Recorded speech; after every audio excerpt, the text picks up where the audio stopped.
السلام عليكم ورحمة الله وبركاته. كسو دوادا جانال كانا كوبعينتا قرادك عروتا ولاشين رحمة حسين ما انتو حانو هايا فيديوغي هايي قيبتي لباد او فيديوغي هايي كلا هذا العروتا جعلو قد جعل كودو وقيبتي لباد ماركا ما انتا نتادهن شن اي وكالبحان ان شاء الله فيديو واسيو دا تادهن ان شاء الله maanta waxaan rabaa hal qayb ka mid ah inaan ka hadlo oo caruurta u nugul hadalka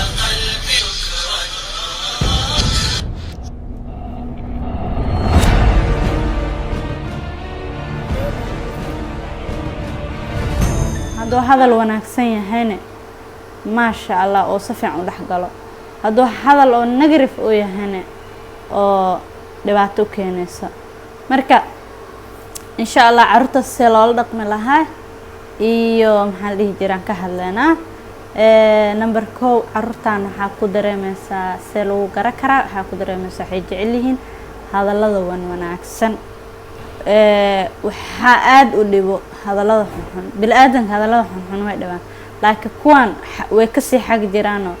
waxa laga yaabaa hadal oo iska dhahday bilka hore iska caadi oo caadi u dhahday inuu uu xasuusto ama ay xasuusato ay ku dhahaan saasa hadda ka hor ma dhahday marka insha Allah hadalka ana ka dhaheeno waa inaan ka fiirsanaa intaana caruurta dhihin ka hor markasta marka caruurta camal si ula dhaqmi karnaa waxa ula dhaqmi karnaa dhagahooda inaan ka ilaalino xumaan iyo niyadil iyo hadalla is dhaheeno encourage garay oo maxaa dhihi jiray wanaag camal oo laakiin caay ah ku caynayso laakiin qofka kaas ka fiican inta isleedahay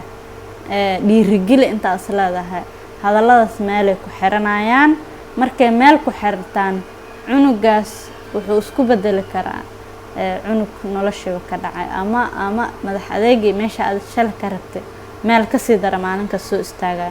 marka taas intay nagu dhicin waxa ugu badbaadi karnaa number 2 inaan horta mar kasta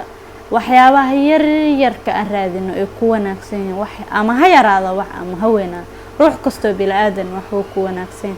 marka taas inaan raadino oo u sheegno ku celcelino mid kale oo aad ugu roonaano ereyga ma ogta horta inaan ku jeclaa heblaayo waa ku jeclaa hebelo waa ku jecla ereygaas jaceelka inaan markastaan ku celcelin naga arki karaan inaa waa taa dhaheena caruurta horta marka u horeyso inaa istaari garana iyo ka baranaa dabeecadahooda marka hore baranaa hadal afkaada ka soo bixin wajigaada fiirinayaan horta marka hore waxay fiirinayaan maanta ma xanaaqsan tahay maanta ma ku kacsan tahay maanta caadi ma iska tahay marka maalin waxa laga yaabaa inaad iska xanuunsan tahay inaa wax si kala ka yihiin iik waxay dareemayaan badana ay dareemaan in waxaas qalad ay ka galaan ay yihiin oo iika wax la iika dara ama wax ay sameeyaan ay yihiin saas hadana meesha ku dagi lahaayeen ama ku soo fariisan lahaayeen ama caruurta yararka oo aday 10 wixii ka sii yaraa ka hadlaya waxay sii sameynayaan fudeed tiro badan iyo orod tiro badan iyo dhibaato adisa wax ay rabin darteed sababtoo waxay rabaan waji furfuran deganaansho markay ka arkaan maalintaas ma isbedelaan marka maalin walba iika waxa jawiga wajigaada la socdaan marka wajigan inay markasta aan tusno waaye inaan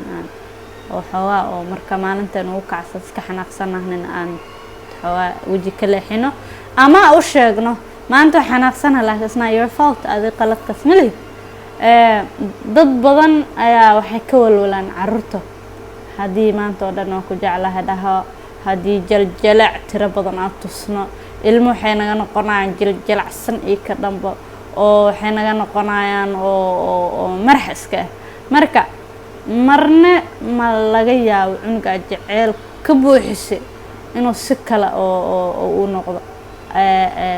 wanaag mooyee xumaan kama arkaysid caruurtaada jaceelka oo nooga muhiimsan oo ka muhiimsan dharkooda iyo waxooda dhan inaan ka hor dhigno maskaxdooda maskaxda carruurta waa inay noo noqotaa number 1 oo ka ilaalina dhagahooda xun oo wixii xun ka ilaalina ishooda wax xun oo maskaxdooda carruurta iika ayaa mustaqbalkii biri maskaxdooda inaa saaid u dhowrnaa haddii ruuxa bini'aadanka oo cunto cunin wuu baahanaa sooma baahida cunto la-aan ma la nool sidaasoo kale ay carruurta